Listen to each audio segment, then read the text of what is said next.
First and foremost, it's going to be really important that you stay fully seated at all times today, with hands, arms, legs, and feet inside the truck.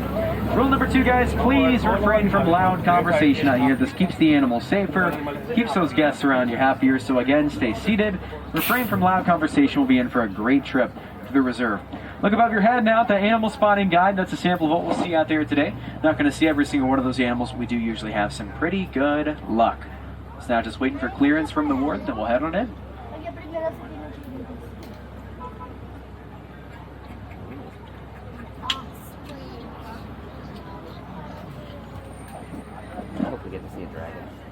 It looks like the warden is going to clear us in now, so Twende, that means let's go.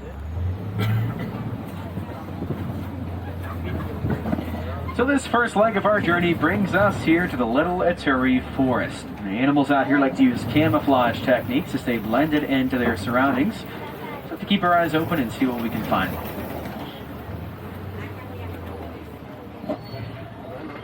So let's take a look around us here. It looks like the first ones we're going to look at are going to be on our left side here, my friends. Look up here on the hill to our left, you'll see the kudu. These are female kudu. Male kudu have horns, females don't, so you know that these are female. Very shy and reclusive too, so no surprise they're towards the back of their environment here. Bounce over to the right side now. A couple of okapi are walking around here. The okapi look very similar to zebras if you look at their legs. They're not related to zebras at all though. Their facial structures and prehensile tongues actually very similar to those of a giraffe. So they're the only known relative of the giraffe, the okapi. And now back to our left side again. Another kudu here alongside some bongo, those copper-colored antelopes, nicknamed the ghosts of the forest because they're rarely seen in the wild. We're moving right along here, looking for a few more animals here in the forest. So far off to a great start. 3 different species right off of the bat. And then looking to our left, we'll find a few more here. Down in the water specifically are these larger black and white birds, the saddlebill storks. They will stand about 5 feet tall with their necks fully extended. So some of the larger birds we'll see today. Wingspans of around 9 feet each too. A little yellow piece on their bill looks very similar to a saddle, hence the nickname saddlebill stork. And then in the habitat itself, other side of the water to our left, there's a black rhino laying down on that rock wall. Just against it. Black rhino weighs up to 3,000 pounds and is also unfortunately poached for its horn, made of keratin, the same material as our fingernails and our hair. So we are going to head out of the forest after a successful trip through here. And we're going to hope this good luck stays with us as we now make our way into the Safi River. The animals out here in the Safi River primarily going to be in or around the water pretty much at all times. We are going to be looking out for animals like hippos, Nile crocodiles as we move through this area. Now with the water coming up to our right, I'll go ahead and tell you folks, I'm not going to be able to stop all the way. It's the first of a couple of blind spots on the reserve. So I can still slow down, but just cannot stop completely.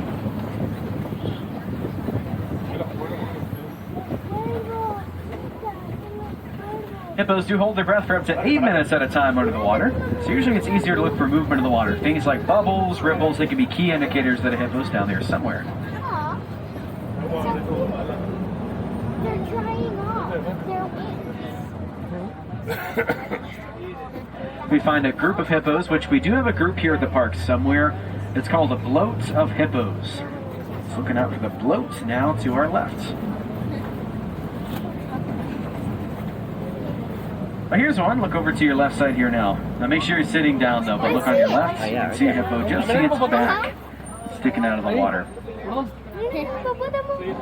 The herbivores, they only eat plants, but they are considered by many people to be the most dangerous animals on Earth because they're super aggressive when it comes to defending their territory. Very territorial animals.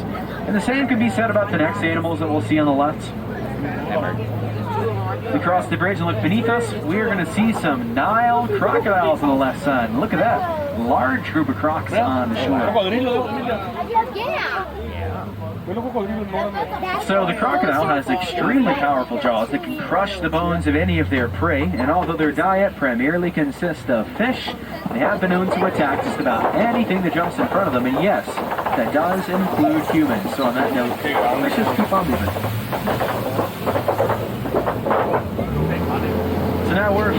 making our transition into the savannah. The savannah just so happens to be the home to some of Africa's most popular animals. Animals like giraffes, elephants, zebras, and cheetahs.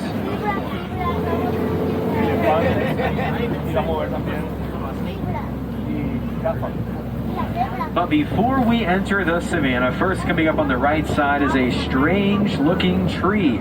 This tree that we're approaching is called a baobab tree. Here it is on the right now. The baobab holds water within its trunk, and they can be leafless for up to 9 months of the year. The first of a few that we'll see out here, and hopefully we'll find lots of animals along our trip too. I'll be sure to point the animals out as we come to them, so from closest to furthest away.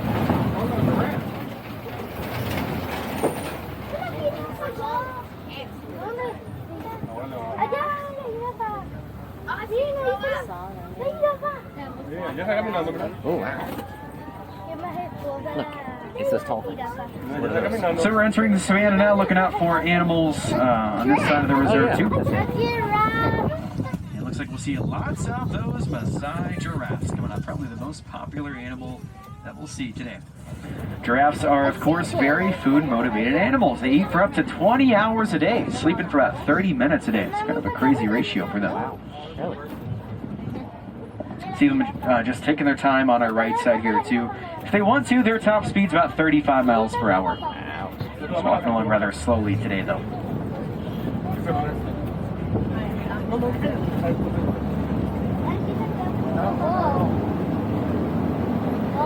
So we'll get after those giraffes in just a moment. But now let's take a look on our left side for some African painted dogs, the most successful hunter in Africa.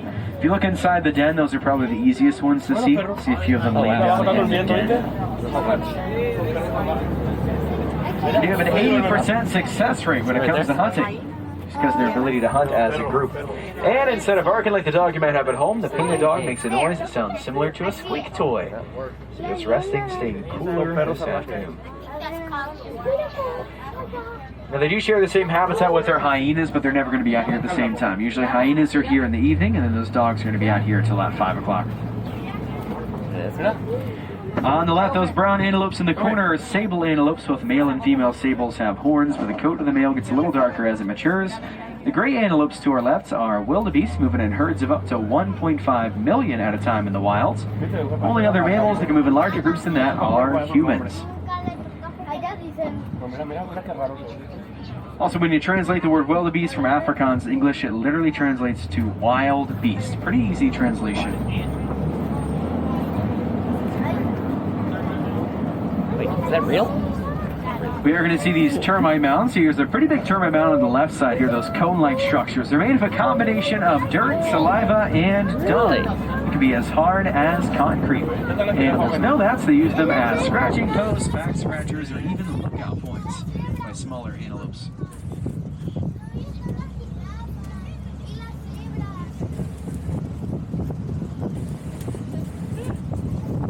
So probably our closest view of the giraffe that we're going to see for now, especially friends on the right side here. You can see this one in the shaded area. This Maasai giraffe just kind of hanging out.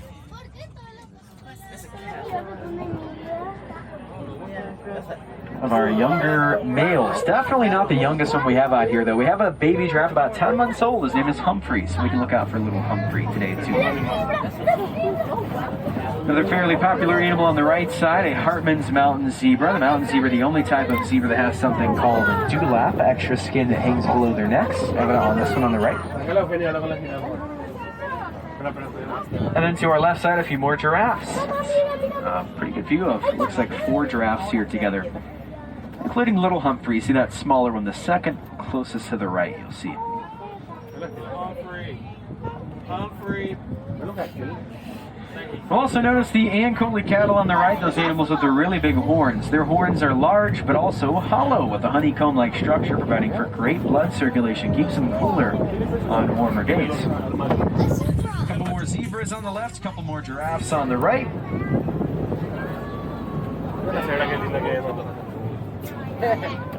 So far, lots of animal activity on the savannah today.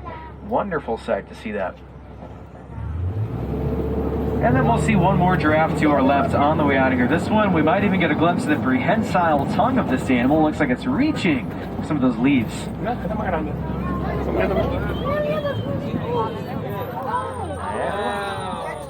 So they pretty much have the ability to wrap around some branches of trees and take them right off of the tree if they want to. But a pretty cool experience being that close to those animals. So we're heading out of the savannah now. We're going to be back on this side of the reserve eventually. But now let's go look for some elephants. Let's keep our fingers crossed.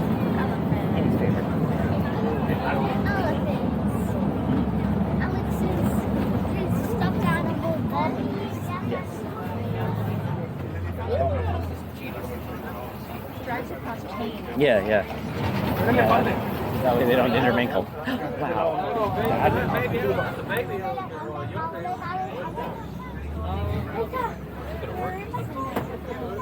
I see why. Take a look on your right side. You'll see this African elephant actually down here in the water this afternoon. Just cooling off. Really warm day. Another way of cooling off. You see how the elephant has some dirt upon its back. Elephants sling dirt and mud up on their backs early in the morning to prepare for later in the afternoon. It'll act as a natural insect repellent and a sunblock for those animals. It's a pretty neat seeing it down there in the water. We don't get to see that happen very often. And hopefully we'll find some more elephants in that second habitat. We'll be up there as soon as we can. In the meantime, an interesting story to share with you about those African elephants. So some researchers in Kenya were conducting a study, and they found out that elephants are afraid of bees. Farmers were getting a little tired of elephants barging through their fences, raiding their crops. They decided to line their fences with beehives. This way they could protect their crops, they could sell the honey for profit, and the elephants didn't know, but it was going to help them too, because once they were on farmlands, they were much more prone to poaching. So it ended up being a situation where everyone benefited, all thanks to some bees. It's called the Elephants and Bees Project, one of the most famous conservation efforts still going on in Africa today. But like I said, just sit back, relax, and we're going to be in that second habitat as soon as we can.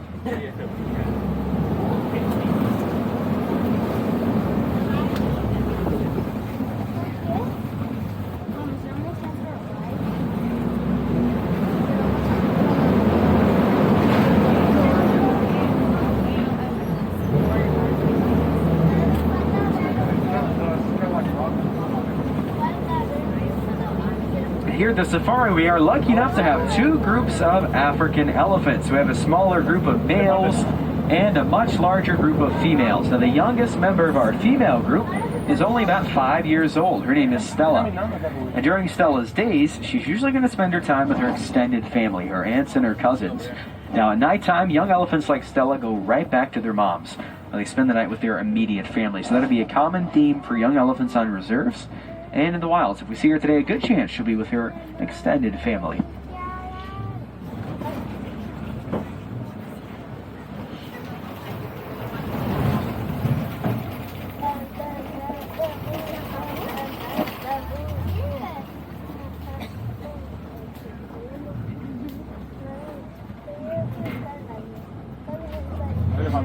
So they're a little tricky to see. You have to look past this burlap fence on the left side. You can see another one of the African elephants in the middle of this area. It looks like there's going to be some activity down here near this watering hole on the left side too, though. So we're going to move down the hill and hopefully get a better view of some elephants in just a minute or so. Some more baobabs on the right side here. See, these have some punctures in their trunks. Animals will puncture those trunks to get the water out of the middle of them, hence the nickname, the Tree of Life. Sounds kind of familiar, doesn't it? At the end of the book show, it was like, remember the clockwork, which is,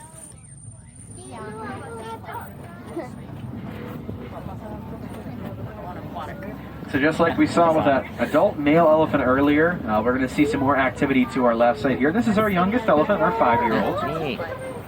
See, she's facing the other way. One of the adults off in the distance, just to the left of that baobab tree. So pretty cool. We got good views of elephants on both sides of us today, something that does not usually happen, especially down here this close to us. And up next to our left are the greater flamingos on and around this island. They stand about 5 feet tall at their tallest, and if you look really closely, look on that island to our left, you're going to see some plump, very small, plump, gray, fuzzy birds. Those are little baby flamingos. See them hanging out on the island? They hatched just a few weeks back. So very small. They will get that pink color on their feathers from their diet. They eat a lot of brine shrimp, high in something called beta-carotene, turns their feathers pink. And that pink color will come with time and lots of shrimp.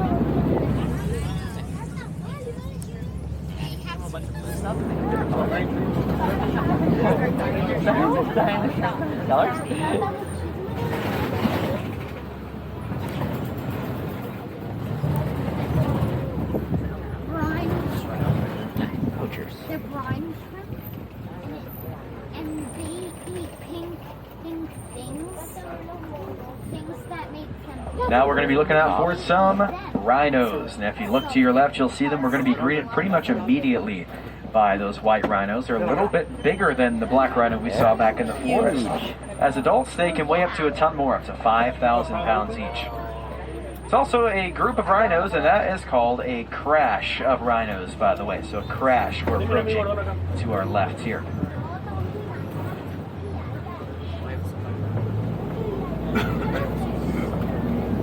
Now, as we move closer to this crash, if you take a look at the ears of these rhinos, they will be moving around quite a bit.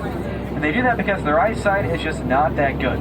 So instead, they do rely on their hearing to determine where a majority of objects are located. So whatever their ears are facing is what they're paying attention to. So we'll pause here for a moment, get a better view of these rhinos. A little baby rhino laying down on his side to our left here too. His name is Ranger, about a year and a half now.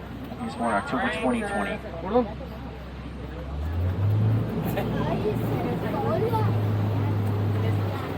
Look out for some cheetahs to our left. Usually they're a little easier to see in that second habitat. Oh, look, there's another little baby rhino on the right. See how tiny that one is? That's Ranger's younger half-sister, I believe. That is Logan and her mother, Lola. We should see them one more time. They decide to head that way. She is much smaller than Ranger is. And yeah, we'll see some more cheetahs to our left here. Look in this back right corner of the habitat on the left.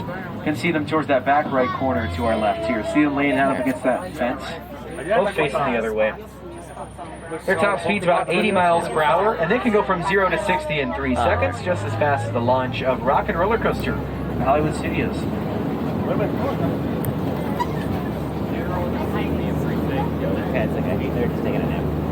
Well, now, my friends, we are looking out for probably Africa's most famous big cat, the lion. And this large rock formation called a kopie is what lions will use in the wild. They climb all the way up to the top to scout their prey.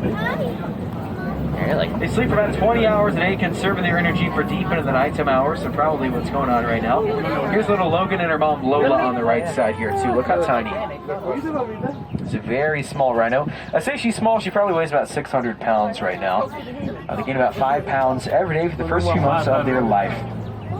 On the right, 3 types of animals here. The smaller antelope, a bontebok. The larger ones are waterbuck, and then, of course, the ostrich in the area, too. We'll see them one more time before we exit. The ostrich, of course, the largest and fastest birds. We have 3 of them here at the park. All 3 are female. I kind of expected this, my friends. We're a little bit too early to find those lions awake, so that's okay. We're just going to keep on moving. They also really do not like the warm weather we're experiencing. So if you want to come back closer to closing time, usually you have a better chance of seeing those animals pretty active. Nothing going on today, though. We can look out to our left for some warthogs. Warthogs, a little harder to see in this area. They blend in really well with their surroundings in this habitat in particular. We'll check the other side, too. Yeah, we're going to get a really good view of the ostrich down here. They're going to be right next to us. Kind of moving their necks around in the sand right now. And then there are the ostrich eggs, too. That's how large they are. They weigh about 3 pounds each, so it definitely makes sense. The largest bird lays the largest bird egg. But that'll do it for the animals on the savannah. We're going to end our adventure today in Magadi Glen. Now, Magadi is a new area, and because it's newer, it does take animals a little longer to get adjusted to it. So we'll keep that in mind when we're moving through here.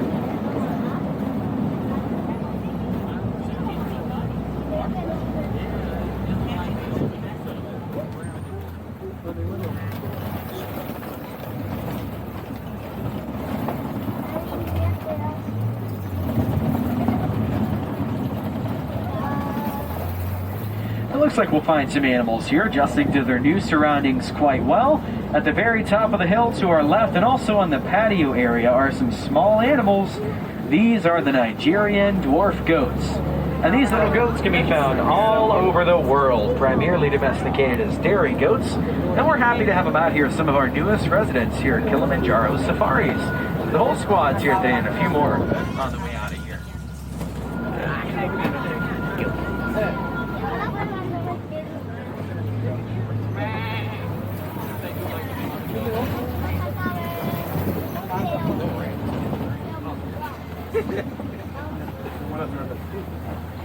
So friends, that'll do it for all the animals we got to see here on the reserve. A really good safari in my book. We saw all kinds of animals, especially on the savannah. Of course, some really good views of those giraffes today. We had that excellent view of the giraffes and the zebras on both sides of us back there. Saw the elephants in the water and around the water, something that doesn't happen very often. I got to see the cheetahs and, of course, both types of rhinos. So definitely a success in my book. The Gorilla Falls Trail is another place where you can find animals in Africa, open until 6:45. Animals like gorillas, meerkats, naked mole rats. Safari is going to close at 7:30 today. Wilderness Explorers, page 14, asking for the name of this truck. The name of this truck is Simba 1. Simba like the lion, and the number 1.